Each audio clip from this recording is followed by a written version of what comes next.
안녕하세요. 오늘도 사연살롱을 찾아주셔서 감사합니다. 40대 초반 여성입니다. 다들 은혜 갚은 까치에게 아시죠?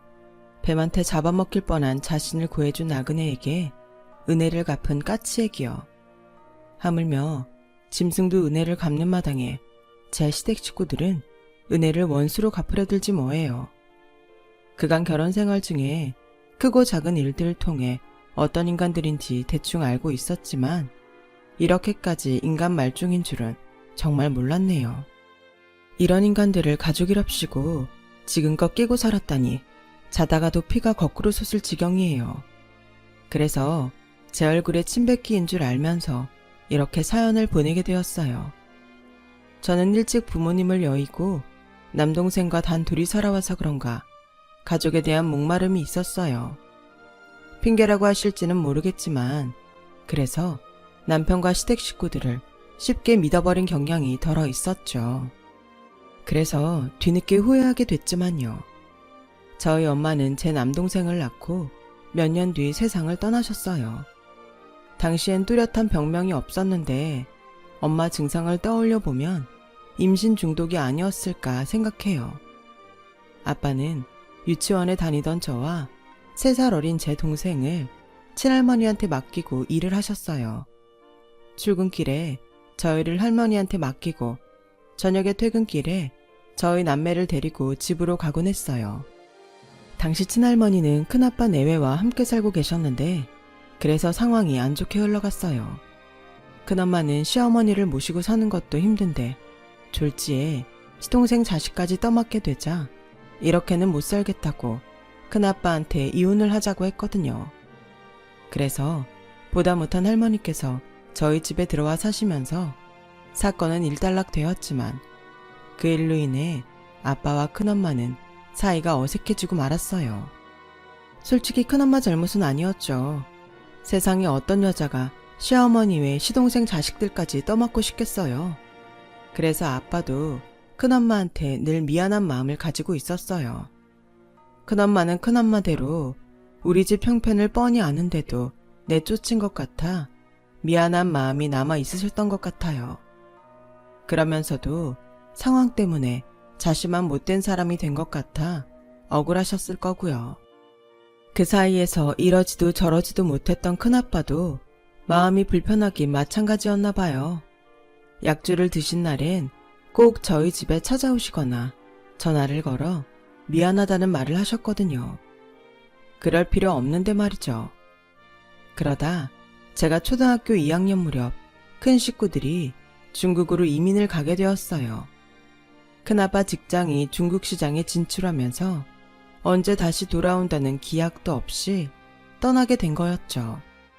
아무튼 그렇게 친할머니와 함께 살게 된 우리 식구는 여느 평범한 가정처럼 살 수 있었어요. 단지 다른 게 있다면 엄마 역할을 친할머니가 대신하고 계시다는 것 뿐이었죠. 먼저 세상을 떠난 며느리 대신 아들과 손주들을 살뜰히 보살펴 주시던 할머니는 제가 고등학교 2학년에 올라가던 해 세상을 떠나셨어요.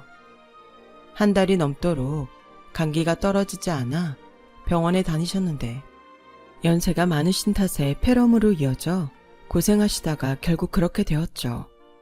아빠는 중국에 계신 큰아빠한테 친할머니 부고를 알렸는데 당시 중국에는 사스라는 전염병이 극성을 부리는 상황이라 큰집 식구들은 장례식에 참석할 수 없었어요.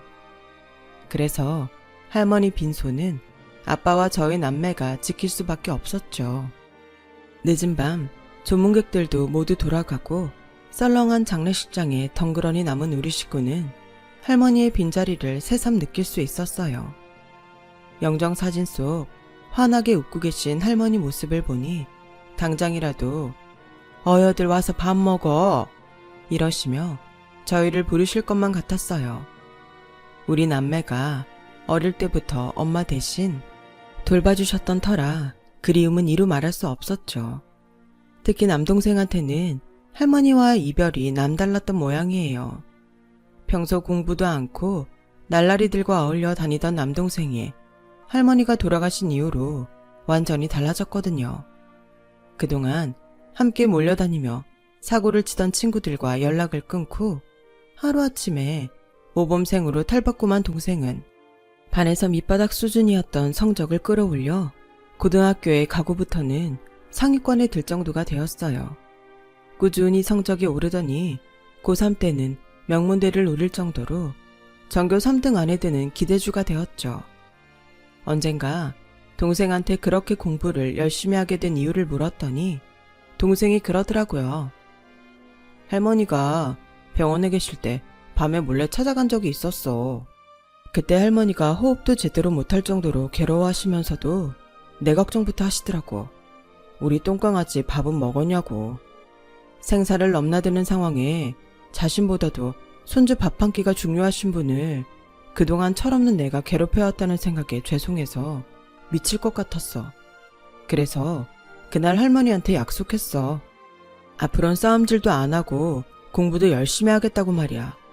의사가 돼서 할머니 병 고쳐드릴 테니 그때까지만 기다려달라고 했는데 할머니도 나도 그 약속을 못 지켰네.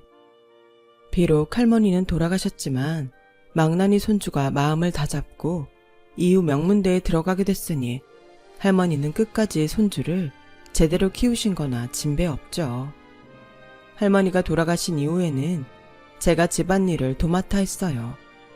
남동생도 전과 달리 말썽을 부리지 않아서 그리 힘든 일은 없었지만 공부에만 신경 써도 모자랄 판에 집안일을 도맡아 하려니 성적이 떨어지는 건 어쩔 수 없었죠.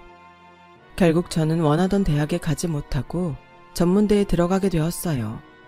마음 같아선 재수를 하고 싶었지만 그래봤자 달라질 건 없다는 생각이 들더라고요. 재수학원에 다니면서도 여전히 저는 집안 살림까지 맡아 해야 했으니까요. 그래서 욕심을 적기로 했어요. 정 공부가 더 하고 싶다면 그때 가서 학점은행을 통해 학점을 채워서 대학원에 가든지 아니면 편입을 하는 방법도 있으니까 안심이 됐거든요. 하지만 막상 전문대를 졸업하고 직장에 다니게 되니까 공부를 더 해야겠다는 생각은 안 들었어요. 눈앞에 닥친 업무를 해내는 게 더 시급했으니까요. 입사하고 몇 달이 지나자 슬슬 일이 손에 익기 시작했어요. 그러자 주변에 눈을 돌릴 여유도 생겼고 같은 부서 선배 주선으로 단체 소개팅에 나가기도 했죠. 소개팅에 나온 남자들은 하나같이 학벌이란 스펙이 좋더라고요. 그래서 그런가 다들 야망도 있고 입속도 밝은 편이었어요. 대놓고 연애 따로 결혼 따로라고 말하며 그 자리에 나온 여자들은 학벌이며 스펙이 자신들만 못하기 때문에 연애용에 불과하다는 뉘앙스를 풍기더라고요. 정말 재수없었어요.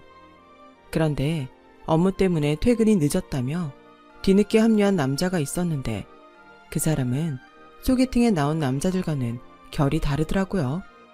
뭐랄까 사람을 대하는 게 진중하다랄까요? 종업원을 대하는 태도나 소개팅에 나온 여자들을 대하는 태도가 확실히 일행들과 달랐어요. 그렇다 보니 여자들의 관심은 단연 그 사람한테 쏠렸죠. 저 역시 그 사람이 마음에 들었지만 경쟁이 하도 치열해서 지레 포기한 채 시간이 흐르기만을 기다렸어요. 그렇게 술자리가 끝나고 다들 밖으로 나왔는데 글쎄 그 남자가 제게 집이 어디냐고 묻지 뭐예요. 괜찮으시다면 제가 모셔다 드릴게요. 차를 가져와서 술을 안 마셨거든요. 딱 찍어 저한테 말을 하자 함께 소개팅에 나갔던 여직원들이 저를 쏘아보더라고요. 회사에서 막내인 터라 눈치가 보여서 괜찮다고 사양을 했는데 그러지 말고 타고 가라며 제 손목을 잡곤 차에 태웠어요. 솔직히 싫지 않더라고요. 여직원들의 부러움 가득한 눈빛을 받으며 차에 탄 저는 뜻밖의 말을 들었어요. 사실 처음부터 예지씨가 마음에 들었어요. 그래서 티도 많이 냈는데 눈치 못 챘어요. 일부러 예지씨 데려다 주려고 술도 안 마셨는데 몰랐죠. 저 좀 성급한 것 같긴 하지만 예지씨 나랑 사귀지 않을래요? 생각지도 못한 기습 대시에 깜짝 놀랐지만 내심 기분이 좋았어요. 아직까지 이성을 사귀어 본 적이 없던 터라 설레고 궁금했거든요. 그렇다고 말 끝나기가 무섭게 좋다고 하기는 좀 겸연쩍었어요. 그래서 며칠을 생각해보겠다고 했죠. 그렇게 며칠이 지났어요. 혹시 주말에 시간 되냐고 문자가 왔더라고요. 별다른 약속 없다고 했더니 교회로 드라이브를 가자길래 따라 나섰어요. 국도를 타고 청평에 가서 맛있는 것도 먹고 오는 길에 양평 두물머리에 들러 산책을 했어요. 마음속으론 언제 말을 꺼내야 하나 기회만 노리고 있었죠. 그런데 그 사람이 먼저 말을 꺼냈어요. 생각은 좀 해봤냐고요. 그래서 사귀자고 말했죠. 그렇게 생애 첫 연애를 시작했고 그이와 7년 연애를 했어요. 연애 기간이 길어지면 길어질수록 결혼에 대한 걱정이 앞섰어요. 부모님이 모두 안 계신 데다 제겐 돌봐야 할 남동생이 있었으니까요. 그러던 어느 날 드디어 남자친구가 결혼 얘기를 꺼냈어요. 둘 다 나이도 찼고 생활력도 갖추게 됐으니 슬슬 결혼을 준비하는 게 어떻겠냐고요. 제가 선뜻 대답을 못하자 결혼 못할 이유라도 있냐고 묻더라고요. 저희 부모님 제사 때도 늘 참석해주고 남동생이 군에 있을 때 같이 면회도 갔던 터라 저희 집 사정을 잘 아는 남자친구는 그 외에 자신이 모르는 비밀이 있느냐고 물었죠. 바로 그게 문제야. 자기는 이해해줄지 모르지만 자기 부모님은 다를 테니까.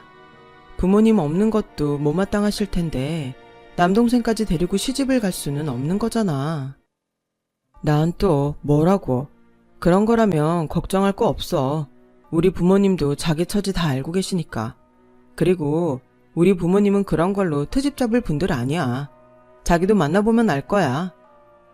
그 말을 다 믿었던 건 아니지만 그래도 조금은 기대를 했던 것도 사실이에요. 그래서 인사를 드리러 찾아갔죠. 남자친구 말대로 부모님 문제나 남동생 일로 딱히 딴지를 걸지는 않으셨어요. 하지만 뭐랄까 썩 반기는 분위기도 아니었죠. 우리가 니들한테 해줄 건 없다. 그래도 결혼을 하려거든 해라. 는 듯 무심하고 심드렁한 반응이셨어요. 어떻게 자식 혼사에 이렇게 관심이 없을 수 있을까 싶을 정도였죠. 물론 제게는 그게 더 다행이었지만요. 신혼집은 아빠가 물려주신 집에 차리기로 했고 혼수는 꼭 필요한 가구랑 전자제품 몇 개만 구입해 채워 넣었어요. 한마디로 집과 살림을 제가 다 한 거죠. 남동생을 데리고 살기로 했기 때문에 남편과 시댁에 눈치가 보였거든요. 제 딴엔 그렇게 해야 제 동생도 눈치 안 보고 지낼 수 있을 것 같아서 그랬는데 제가 오판을 한 거였죠.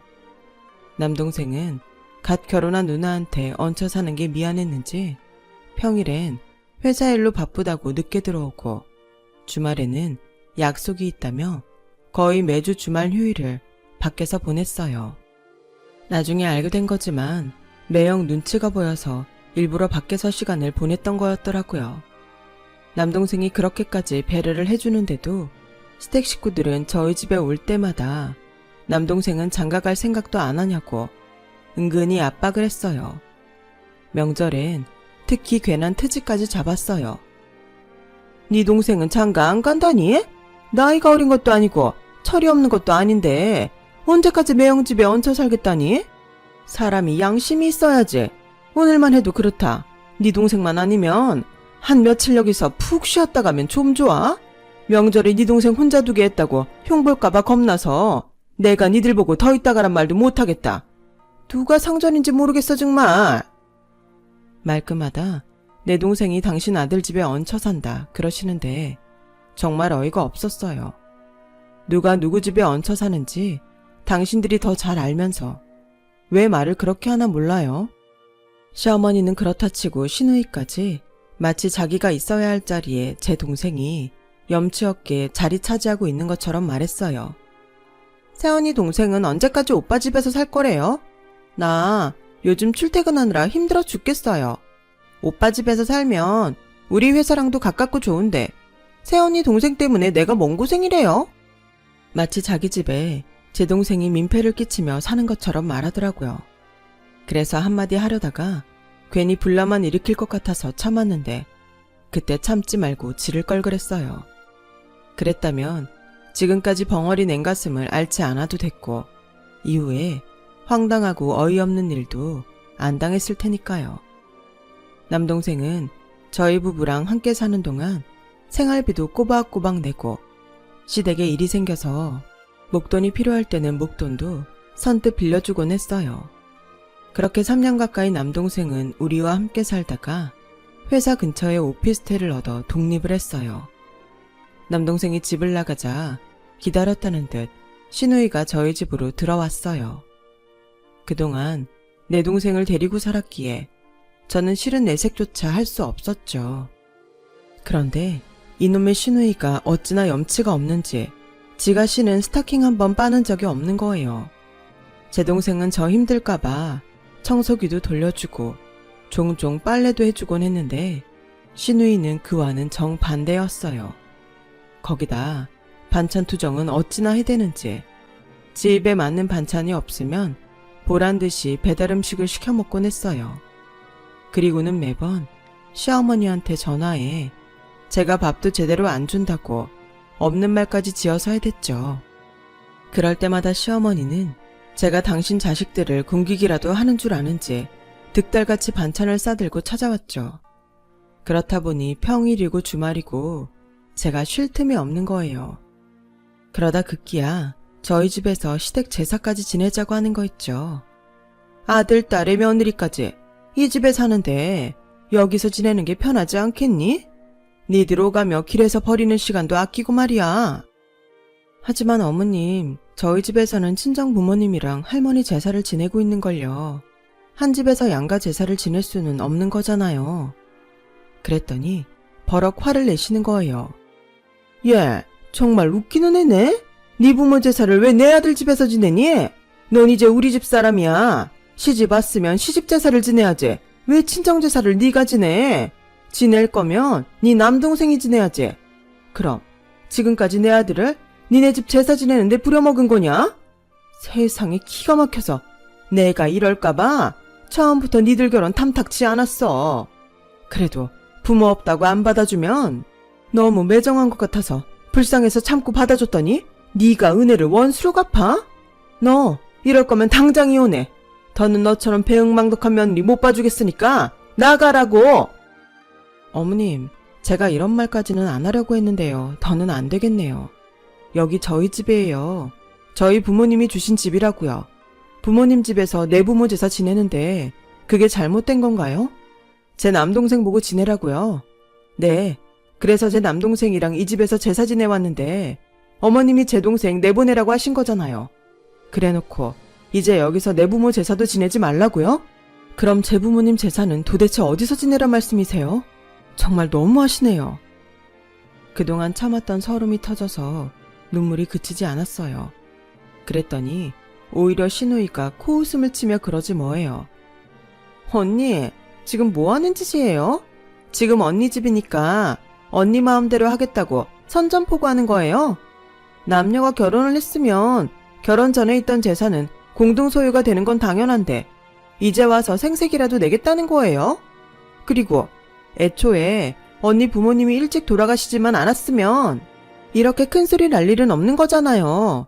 이 모든 잘못은 일찍 죽은 언니 부모님 잘못인데 왜 우리 엄마한테 따져요? 한 번만 더 우리 엄마한테 큰 소리 내면 그땐 내가 안 참아요. 시누이의 황당한 소리에 잠자코 듣고 있던 남편이 버럭 소리를 질렀어요. 이 기집애가 어디서 손이 올케한테 큰 소리야. 너야말로 한 번만 더 이따위를 굴었다간 내가 가만 안 둘 줄 알아? 엄마도 그래. 이 사람 1년에 하루 부모님 생각하며 동생이랑 제사 지내는데 그걸 뭐라 그러면 어떡해? 솔직히 나 결혼할 때 엄마가 해준 거 하나도 없잖아. 그래놓고 이 사람한테 집 문제로 따지는 건 반칙이지. 암튼 제사는 각자 집에서 지내는 걸로 하고 여기서 끝내는 걸로 해. 남편이 나서서 중재를 해준 덕분에 시댁 제사는 이전처럼 시댁에서 지내기로 했어요.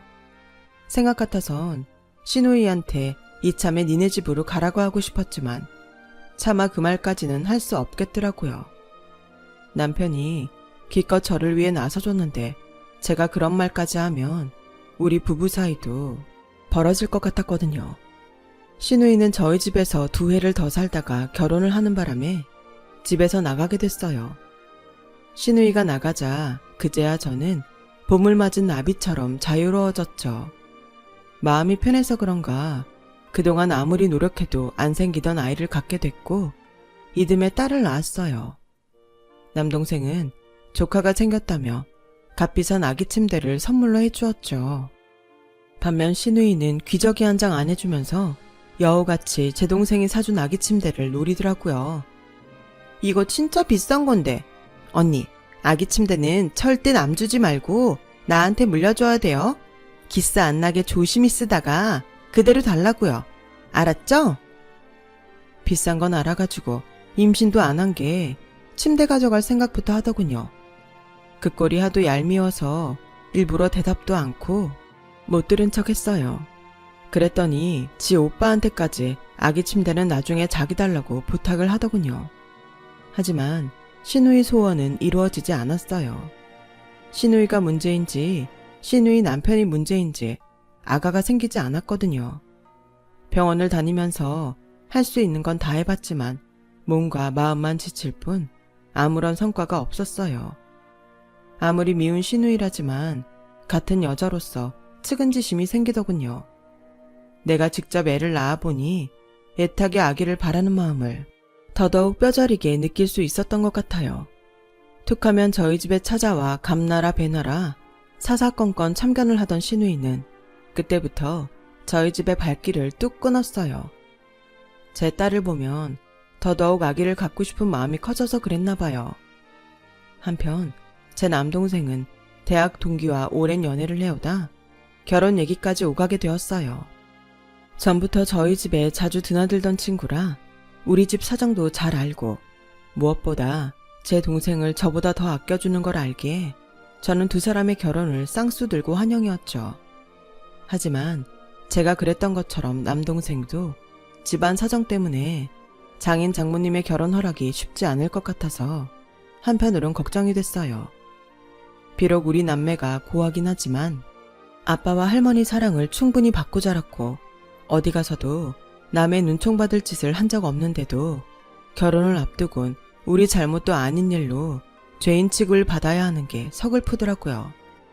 자식이 부모의 이른 죽음까지 책임지며 살아야 한다는 건 너무 가혹한 일이잖아요. 아니나 다를까 남동생 처가에서도 반대가 있었나 봐요. 저희 부부보다도 연애 기간이 길었던 이유도 그 때문인 것 같았어요.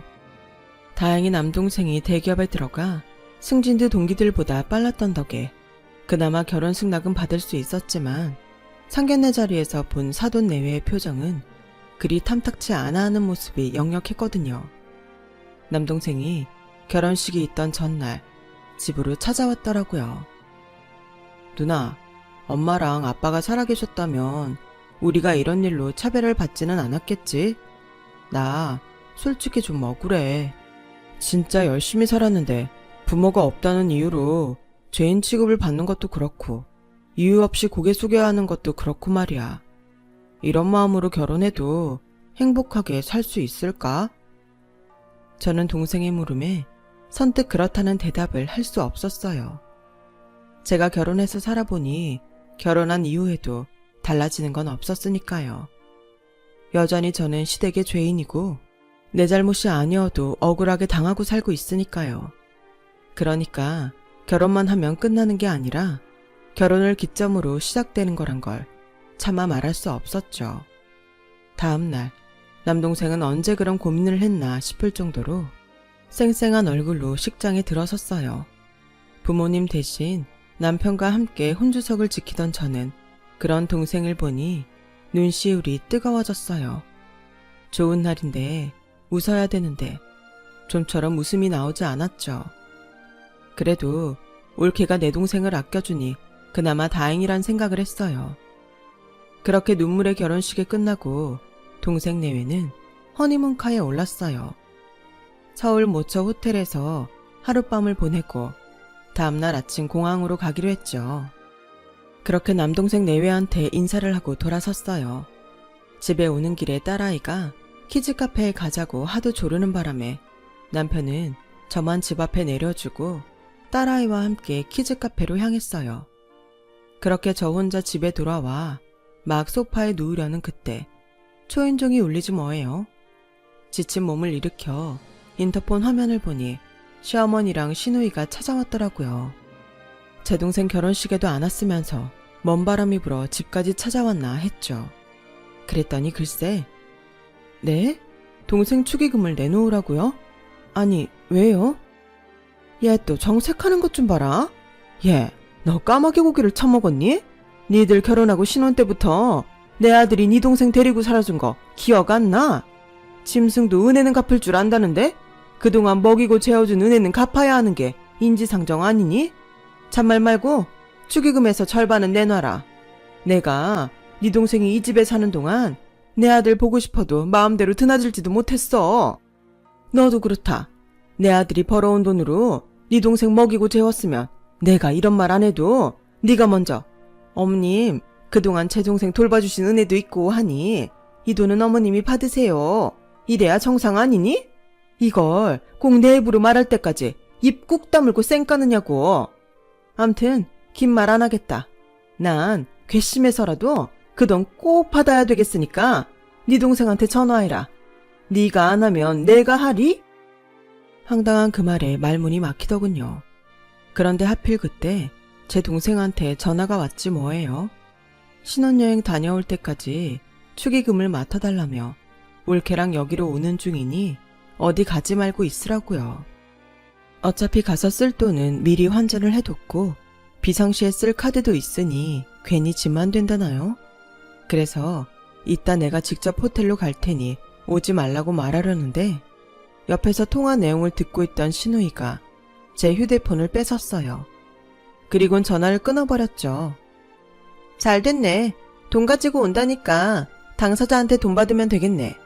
엄마, 사돈총각이 지금 돈 가지고 여기로 온대. 바로 받을 수 있겠어.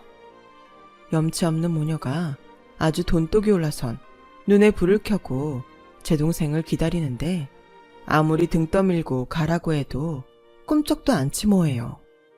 그러는 사이 남동생 내외가 도착했고 집안에서 벌어지는 꼴사나운 모습을 올케한 때까지 고스란히 보이게 됐어요. 시어머니는 빚받으러 온 빚쟁이 마냥 제 동생을 향해 삿대질까지 해가며 돈 내놓으라고 소리쳤어요. 처음엔 점잖게 말로 풀어가려던 남동생은 아나무인격으로 달려드는 두 모녀한테 질려 급기야 소리쳤어요. 제발 그만 좀 하세요. 아무리 사돈어른이지만 자꾸 이렇게 말도 안 되는 소리 하시면 안 참습니다. 그러자 시누이가 달려들었어요. 안 참으면 어쩔 건데? 내 오빠 등골 빼서 먹고 살았으면 최소한 고맙다는 인사는 못할 망정 왜 우리 엄마한테 큰 소리야? 보고 배운 게 없으니 이 모양이지. 이래서 부모 없이 자란 사람은 어디가 티가 나도 나는 법이라니까? 순간 시누이 말에 뚜껑이 확 열렸어요. 너 뚫린 입이라고 함부로 짓거릴래? 뭐? 부모 없이 자라서 티가 나? 그러는 너는 잘난 부모도 있으면서 꼬라지가 왜 그 모양인데? 싸가지도 없고 예의도 없고 심지어 염치도 없잖아. 내 동생이 네 오빠 등골 빼먹었다고? 얘 지나가는 개가 다 웃겠다. 누가 누구 등골을 빼먹었는데? 어머니도 그래요. 툭하면 내 동생이 어머님 아들 집에 얹혀 살았다고 하는데 뭘 좀 제대로 알고 말하세요. 이 집 우리 부모님이 주신 우리 남매 집이에요. 당신 아들 집이 아니라. 내가 수없이 말했는데도 말도 안 되는 트집 잡아가며 돈 뜯어내려는 이유 내가 모를 것 같아요? 잘난 어머님 딸 애 못 낳아서 이혼당하니까 먹고 살 돈 만들어주려고 이러는 거잖아요. 어머님 아들 있을 때 못 오겠던가요? 창피해서 못 오겠더냐고요. 그래서 만만한 저 혼자 있을 때만 찾아와서 이렇게 사람 속을 뒤집어 놓는 거냐고요. 그동안 나한테 이러는 건 참아왔지만 내 동생한테까지 이러면 나도 못 참죠. 어머님이 선을 넘은 거예요. 그렇게 돈도 나시니까 제가 제대로 돈 정리해드리죠. 아가씨 결혼할 때 그 이가 3천만 원 해줬죠. 그중 2천만 원은 내 동생이 빌려준 거였어요. 아가씨 결혼식 끝나면 축의금에서 준다고 해놓곤 몇 년이 지나도록 안 주길래 내 월급으로 갚았다고요. 그러니까 그 돈 당장 돌려주세요. 그뿐인가요? 당신 아들이 그동안 내 부모님 집에서 돈 한 푼 안 내고 살았던 것도 월세 쳐서 갚아주세요. 아, 어머님 딸도 여기서 2년 넘게 살았으니 그 돈도 주셔야겠네요. 신혼살림 차릴 때 가구며 전자제품도 다 내 돈으로 했으니까 사용료도 받아야겠지만 그건 대승적 차원에서 내가 DC해 드릴게요. 툭하면 마치 제가 어머님 아들 등골 빼먹고 사는 것처럼 말씀하시는데요. 어머님 아들 그렇게 대단하지 않아요. 결혼하고 이날 이때까지 돌아가신 아버님이 저질러 놓은 빚 갚느라 매달 집에 가져오는 돈은 자기 용돈 정도밖에 안 돼요. 그런데도 툭하면 어머님이랑 정신없는 여동생이 사고쳐서 돈 뜯어가고 생활비 없다고 손 내미는 통에 오히려 내 월급이 더 들어갔다고요. 이참에 그 돈도 다 받아야겠네요. 어차피 통장 내역에 다 찍혀 있으니 계산하는 거야 몇 시간이면 될 겁니다. 정리되는 대로 바로 문자 보낼 테니 어디 가서 돈을 빌리든 돈을 훔치든 돈 마련해 두는 게 좋을 겁니다. 손목에 쇠고랑 차기 싫으면. 아, 그리고 당신 아들도 보내드릴게요. 나도 더는 가족이라는 이름으로 호구짓 당하며 살기 싫으니까요. 그러자 시어머니와 시누이는 꿀먹은 벙어리처럼 아무 말도 못하고 도망치듯 저희 집을 빠져나갔어요. 그제야 다리에 힘이 풀린 저는 자리에 주저앉고 말았어요. 그리곤 억울하고 서러운 마음에 어걱 소리를 내며 울어댔죠. 울케는 그런 저를 감싸 안으며 등을 토닥여 주더라고요. 남동생한테만큼은 이런 꼴을 보여주기 싫어서 꾹 참고 살아왔는데 하필 동생 결혼식 날 못난 누나의 모습을 보이고 말았네요. 얼마 뒤 저는 남편과 별거에 들어갔고 시댁에선 제가 동생한테 대신 갚은 2천만 원을 보내왔어요. 순순히 내준 건 아니고 제가 소송을 걸겠다고 엄포를 놓은 뒤 내용 증명을 보내자 마지못해 보냈더라고요. 나머지 돈은 남편과 이혼할 때 정리해주겠다고 하더군요. 질질 끌면 내가 포기하는 줄 아는 모양인데 저 그 돈 끝까지 다 받아낼 생각이에요. 은혜를 원수로 갚는 배은망덕한 인간들에게 자비는 없는 거니까요. 더 이상 호구짓은 그만하고 저와 딸의 인생을 위해 더 힘차게 살아가려고 합니다. 지금까지 제 사연을 들어주셔서 감사드려요. 소중한 가족과 건강하고 행복하세요. 여러분, 사연 댓글에 응원과 현명한 조언 부탁드려요. 좋아요와 구독은 저에게 큰 힘이 됩니다. 오늘도 좋은 일 가득하세요.